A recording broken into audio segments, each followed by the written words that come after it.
So I'm gonna go ahead and focus on that right leg to start first. It's okay if yours looks opposite than the video. Find your balance, stability on the left. You could use something sturdy and secure up under and start from there. You could also hold on to a wall or something to help you stabilize. And then when you're ready, just slowly lift up the right knee. You can take hands underneath. You could kick it front to back. You could open it out wide, or you can just leave it at center. Now really see where your balance is in that foot. You want the grounded foot on the floor to feel stable on all four sides. So that's going to strengthen that foot that is connected to the ground. It's also going to strengthen the ankle. And you also have the option to allow the hands to wrap around the shin and lift up with that knee lift on the right. In yoga, this pose would translate into helping with stability and balance, and might go into a dancing Shiva pose where you could leave the knee bent if you want, and then you would twist in that same direction, arms go out wide, and then you do have the option to, extend and lengthen. You could take that foot out to side again. So if we do one side, let's take it to the other. Bring that right leg back down to floor. Feel all four sides of that foot connect. Option to then breathe and lift up for the first round, that left knee lift. You might notice some differences in one side of the body compared to the other. You can bring that foot back down, and then we're gonna do it again. So option on that second round to use hands maybe underneath or with the shin, or option to try out that dancing Shiva with the knee bent, or you always have that option, like I said, to extend and lengthen. I've not yet warmed up today, so for me, I'll keep it bent. But we're just focusing on that balance, and then you can release. All right, second pose, and you can kind of shake things out if you need there. Move the hips a little bit. Second one, we're gonna go into a lunge. Some call it a runner's lunge. This is another one. We see people do this in their warm-ups. It's something that we do in yoga. And really, it's just where you're taking the benefits. So when we do a lot of this stuff for sports, athletics, gym class, they're just talking about the physical benefits. But in yoga, you're just adding a little bit more of the energetic benefits, how these things also relate to the chakras, and spiritual benefits. Also, it can be related to your emotional release and benefits, especially here in the lower body. So a lunge, for yoga, that would also be called a lunge. We can also translate it and transition it into a warrior 2, Virabhadrasana, or 3 or 1, just depending on the arms.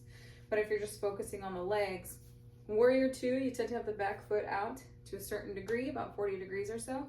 In the lunge, that foot's gonna face forward just like the front foot.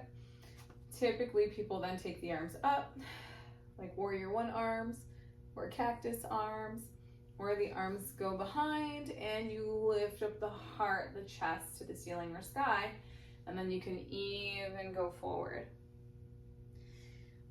So here, you're just really getting in nice and deep. You can call it a low lunge if you want to take it deeper. And then of course, when you're ready, just unbend that front leg. You can come sideways and heel toe the feet to come back to center. Taking it to the opposite foot. So I had my right foot out in front. Now I'm going to have the left. Same thing. You can start with that warrior 2 footing, with the back foot is facing out about 40 degrees or so.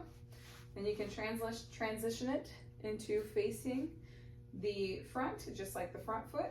Bend that front knee. You can be in high lunge. You can take it to low lunge, and then find your arms that benefit you. And typically with the lunge, the back heel tends to be off the floor, versus in warrior, the back heel tends to be connected to the floor. And really watch that knee. And you can even take it a little bit wider to open up through the lower body. All right, one more that you might see in other classes or stretches or workouts, whatever, that we do in yoga with a little more kind of something extra to it, is the wide leg stretch or lunge, or wide leg forward fold. Legs go past the hips, feet just by default, typically toes point out, heels point a little bit in. And then you have options. You could take the hands to hips, and then you can just go down and then come up. Or you can take it to that forward fold, wide leg forward fold. Differences here. For yoga, we would call our wide leg squat or lunge a goddess or horse pose. And you can add a twist. You can take the hands to thighs and stretch through the shoulder blades and the back. With the wide leg fold, you're going to decompress and lengthen through the spine. It's going to turn into an inversion because your head is below the hips. And you're stretching, opening. This is great for hip openers. You're getting into the glutes. You're finding stability through the core. And then it taps into that emotional release because it says we hold a lot of our emotions, our negative emotions here in this region, where we also have our lower dantians in Tai Chi or our lower chakras in yoga.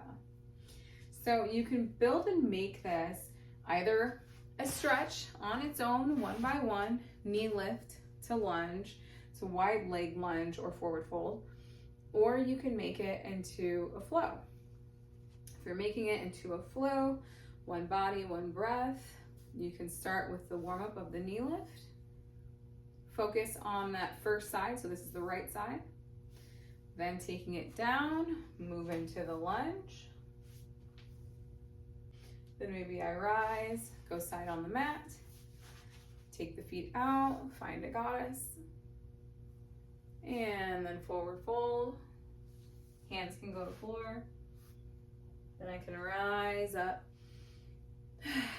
bring the hands down, heel toe the feet back to center, and then do the same on the opposite side. Knee lift on left side, down to Tadasana, take left foot forward, right foot back, find whichever arms feel to suit my body at that time.